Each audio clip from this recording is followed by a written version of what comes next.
ବାଲେଶ୍ୱର ଜିଲ୍ଲାପାଳଙ୍କ ସମ୍ମିଳନୀ କକ୍ଷରେ ଗୁରୁବାର ପ୍ରସ୍ତାବିତ ବାଲିଆପାଳ ସୁବର୍ଣ୍ଣରେଖା ବନ୍ଦର ପାଇଁ ଭିଟାମାଟି ସୁରକ୍ଷା ମଞ୍ଚ ସହ ଜିଲ୍ଲା ପ୍ରଶାସନର ଏକ ବୈଠକ ଅନୁଷ୍ଠିତ ହୋଇଯାଇଛି।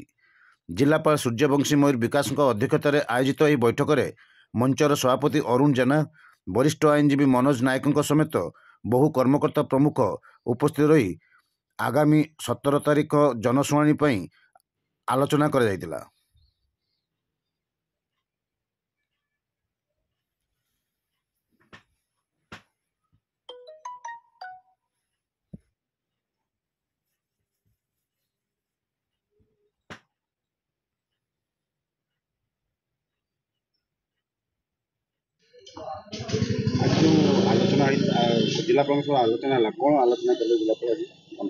उपकूल भिटामाटी सुरक्षा कमिटी को आमंत्रण करा जिला प्रशासन मुख्य पक्षर एवं जिला प्रशासनिक अधिकारी गण उपस्थित थिले। आलोचना सकारात्मक सौहार्दपूर्ण होता एवं आलोचना को जनशुणाणी को आम न्यायिक गणतांत्रिक निरपेक्ष करने दाबी कलु। आ सबुठ बड़ दाबी आमर थिला जो गोटे प्रभावित अंचल 6टी पंचायत से 6टी पंचायत रु 3टी पंचायत को बाद दि जाए से 3टी पंचायत को माने पूरा 6टी पंचायत चौमुख, डगरा, बेतगड़िया, अलाडिया, नुआगा, जंबिराई बंदर और बंदर भित्तिक शिल्पपुंज और शिल्प कॉरिडोर प्रभावित अंचल समस्त जनसाधारण को डक जाऊ, से निमंत्रण कर किंतु बंदर प्रोजेक्ट रु 16-17 किलोमीटर दूर श्रीरामपुर, देवोग, मधुपुरा, देउला ए सब पंचायत कहीं डाकुंट।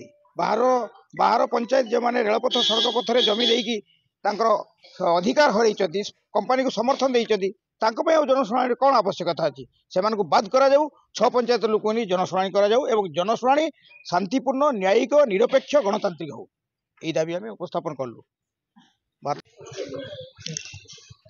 प्रथम कथा आम स्पष्ट भाव दृढ़ भाव जिला प्रशासन को निकट आम कहीदेचु जे आम विकास विरोधी नुह, but not at the cost of human civilization. मानव सभ्यता को ध्वंस करके तुम विकास कथा कह से कथा बालियापालवासी प्रस्तुत करने ग्रहण करने प्रस्तुत नुहति। नंबर 1। नंबर 2 हूँ आपण जो जनशुणाणी आह्वान करा आगामी 17 तारीख से जनशुणाणी होती माननीय सुप्रीम कोर्ट को निर्देश रे।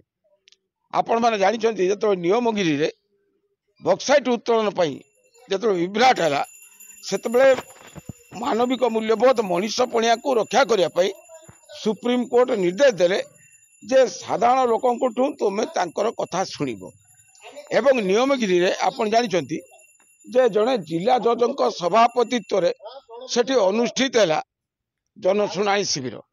आम आज जो कथा डाकी बालियापाल को जनशुणाणी किए डाकी एटा स्पष्ट आपण सर टिके खाली रुहतु आपण जानिबा दरकार जे ए आमंत्रण करचंती किए ना आमंत्रण करचंती एनवायरनमेंट डिपार्टमेंट परिवेश विभाग तार रीजनल डायरेक्टर बालेश्वर से आह्वान करचंती जनशुणाणी माने कौन प्रथम कथा होची कौन सी प्रकल्प कार्यकारी हवा पूर्व प्रस्तावित प्रकल्प एनवायरनमेंट डिपार्टमेंट गोटे सर्वे करे ताकू कहा जाए कौन ना draft environment assessment impact.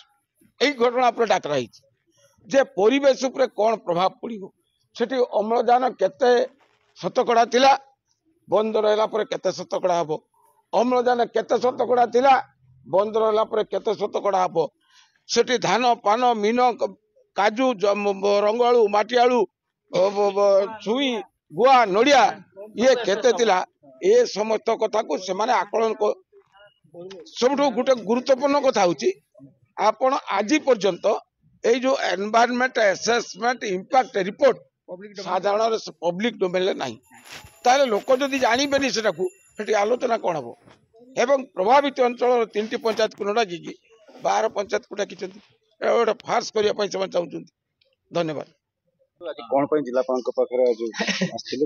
Venudhar Ranjit चौमुख सरपंच को प्रतिनिधि ये 17 तारीख दिन जनशुणाणी हवा जाऊँगी एक्चुअली कहवा कथा गले चौमुख पंचायत बंदर तेणु नियम कहूँ जो अंचल बंदर हम से अंचल जनशुणाणी हवा कथा किंतु से अंचल जनशुणाणी न करी 10-12 किलोमीटर 15 किलोमीटर दूर जनशुणा कराऊँगी ଚକ୍ରାନ୍ତ କରିକି ସେଟା ଗୋଟେ ପଏଣ୍ଟ ଗଲା। ଏବଂ ଯୋଉ ପରିବେଶରେ ଯୋଉ ଇଏଟା ଦେଇଛି ଗାଇଡଲାଇନଟା ଦେଇଛି ସେଇଠି ନାଲି କଙ୍କଡା ଅଛି ଏବଂ କଇଁଛ ଅଣ୍ଡା ଦେବା ପାଇଁ ଆସୁଛି ଏବଂ ନୀଳ ରକ୍ତ କୁକୁଡ଼ା ଆସୁଛି, କିନ୍ତୁ ଆମର ଫରେଷ୍ଟ ଡିପାର୍ଟମେଣ୍ଟ ରିପୋର୍ଟ ଦେଇଛନ୍ତି ତା ସମ୍ପୂର୍ଣ୍ଣ ଉଲ୍ଟା ଭାବରେ ରିପୋର୍ଟ ଦେଇକି ମିଛ ସତ କହିକି ଜିନିଷଟା କରାଯାଉଛି। ତେଣୁ ସେଇଟାକୁ ଆମେ ଦୃଢ ଭାବରେ ନିନ୍ଦା କରୁଛୁ।